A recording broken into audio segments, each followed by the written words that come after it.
I need to show more leadership, but how do I get seen as a leader if I don't even have an opportunity to lead? This is a question I hear often from my career coaching candidates, especially mid career professionals and individual contributors. They feel stuck in this never ending chicken and egg loop. But inside that question is a truth that they're missing. Leadership is not a title, it's not managing a team, and it definitely isn't permission that someone just gives you. Leadership is an action, and you can show leadership today and every day with three simple micro habits that quietly change how people see you, trust you, and follow you. You can become a leader through what you do. And let's break down these three micro habits. The first one is what I call the daily top three. Every day before you shut your laptop, write your top three priorities for tomorrow. Then tomorrow, circle number one and do it first, and work down your list and ignore anyone or anything that tries to tear you away. Okay, I know I'm exaggerating here. You're not always going to be able to do that, but failure to understand and work on your priorities is the easiest way to be busy without being productive. If you don't decide what matters to your success, others will decide for you, and you may not like what they decide. In my 20s, I was thrown into the deep end of the pool as a new manager. I remember I was leading this 12-person team on a compliance project, and for us, failure was not an option. There was a huge amount of moving pieces in this project. We had to remediate something that had gone wrong. We had to consider tax law, reach out to clients, manage tools, sign a million documents, literally a million documents. And as a new manager, I wanted to show ownership, right? I thought that ownership meant doing everything myself. And so one night, I even pulled an all-nighter trying to configure DocuSign documents. And the next night, as I was looking at the second straight night of an all-nighter, I thought to myself, why is my boss not here? Why did my team go home at 5? Why am I the only one left doing this? And that's when it clicked. My boss and my team, they weren't being lazy. They just had the right priorities, and I didn't. So at that moment, I wrote down my real top three. And it looks something like this. Priority 1, lead the team, because 12 heads think faster than one. Priority 2, see around corners, because understanding the regulatory and tax landscape brings us 7-figure leverage. And the third priority was to align leadership, because my team depends on getting support and resources, and it's my job to go out and get it for them. Once I centered on these three priorities, everything changed. It made me delegate work and develop my team instead of doing it all myself. I became the subject matter expert, and that knowledge led to us finding solutions that cut our remediation time in half.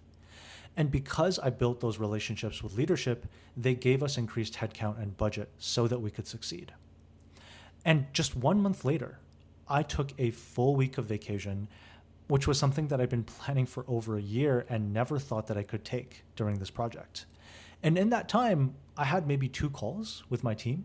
They ran operations perfectly, all because I finally put first things first. So this example is a time when I prioritized something large, right? A project. But it taught me something that I ended up doing very frequently ever after. The daily top 3 only takes 5 minutes.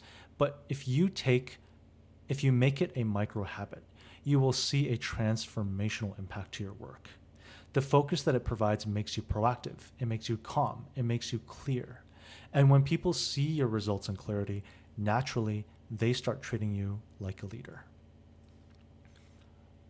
Now let's talk about micro habit number 2, the weekly OODA loop. Once a week, ask your team or ask yourself 4 things. What did we observe this week? How does this change our orientation or strategy? What is our decision? And what action are we taking? That's OODA. Observe, orientation, decision, and action. You want to treat each decision as a hypothesis, not a final answer. OODA is not something I made up myself. It comes from the famous US Air Force Colonel John Boyd, who developed this famous framework. And since that time, countless companies and leaders have adapted his battlefield-tested approach to the battles that are fought in boardrooms to move faster and smarter than their competitors. I saw OODA all the time when I was at Uber, because we didn't just, move fast and break things. We were learning faster than everyone else. The classic playbook would be Uber would launch in this new city without permission. Then they would go to war with regulators, and then they would battle taxi unions. They would tweak their surge pricing constantly based on data and use all of that knowledge and lessons learned to playbook a launch in the next city even faster and smarter than before. It looked like chaos from the outside, right? But you can't argue with the results and where Uber is today. From the OODA lens, it was precise and it was successful.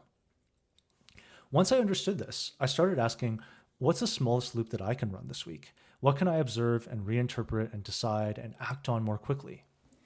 It allowed me to become more adaptive, faster at learning, and better at making decisions under uncertainty. And the people around me started to notice, and they started treating me like someone who has vision, someone who can see around corners. But in reality, I was an oracle. I was simply observing closely, adapting my orientation, driving towards decisions quickly, and taking swift action. The final micro habit is to do things and tell people. And the idea here is super simple. You just got to get in the habit of asking, how can I make this work more visible? It could be writing a short update in a public Slack or Teams channel. It could be sharing an early draft with your manager to show your work, or sending an email to the broader team to celebrate a win, or just a here's what I learned today update to level up your team and demonstrate your care. Now, some people, especially my Chinese friends, might call this bragging. Well, call it whatever you want. I think Chinese professionals need to do more of it, because influence is the product of what you do multiplied by what people know. At one point in my own career as a strategy and operations professional, I discovered this structural gap in our data organization, which turned out to be a huge problem. So our data foundations were messy. We didn't even have data engineers. So as a result, our data warehouse was kind of more like a data shack that was falling apart. So I partnered with data leadership to map the entire system, to plan the redesign, and to build the case for what eventually became a 100-person data engineering organization. And then I personally worked with the leadership team to build that team from 0 to 100 people. It reshaped how this company handled data quality and decision-making, and it was one of the biggest contributions of my career. But when performance review season came, I got meets expectations. Not exceeds, meets. Because I never communicated the story. I didn't share weekly updates with the leadership team. I didn't explain the risks that we uncovered or what the cost of doing nothing was. I didn't document the complexity that I had to go through or show how these decisions were made and the trade-offs and the strategic thinking. I didn't celebrate the win publicly enough. And to leadership, eventually, it looked like, oh, John supported a data cleanup.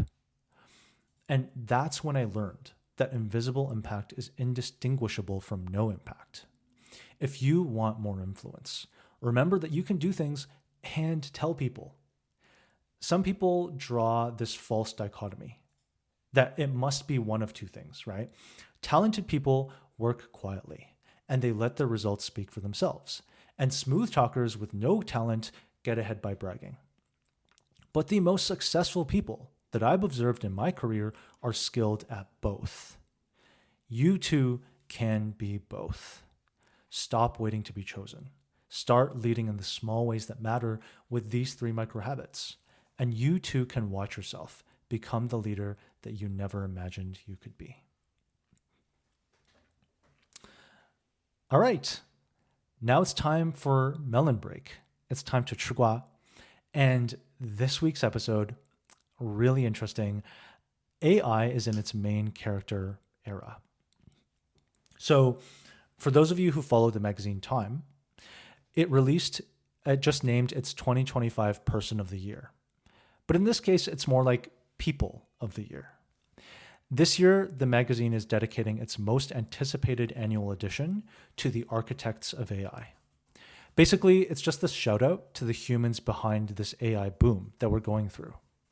Because in the past year, AI has gone from just a cool demo, a cool concept, to everywhere, right? And the race is now about who can ship useful AI the fastest. This is also the year when the debate about how to wield AI responsibly has just completely given way to a sprint to deploy it and achieve AGI, or artificial general intelligence, as quickly as possible. Now, whether these companies have tried to fly before we all can run remains to be seen. It remains to be seen whether we are ready for AGI. But it's clear that 2025 is the year that AI stopped asking for permission and just started showing up at work. So how are you going to use this at work? Well, if you're chatting with coworkers, you can say, it's kind of wild that Time picked the people behind AI as their Person of the Year. It feels like AI went from optional to expected really fast this year. Or if you want to be more professional, like with your boss, you can say, Time's Person of the Year being the architects of AI really stood out to me. It captures how 2025 became more about AI deployment and speed rather than experimentation. And it really makes me reflect on how AI has already shaped the way we work.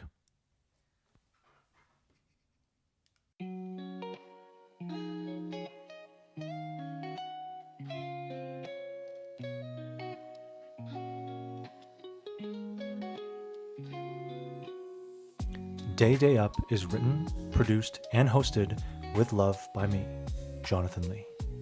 If you want to support high-quality, free podcasting for Chinese professionals, please like and review this podcast. It would mean so much to hear from you. That's all for today. 下次再见，职场小伙伴们。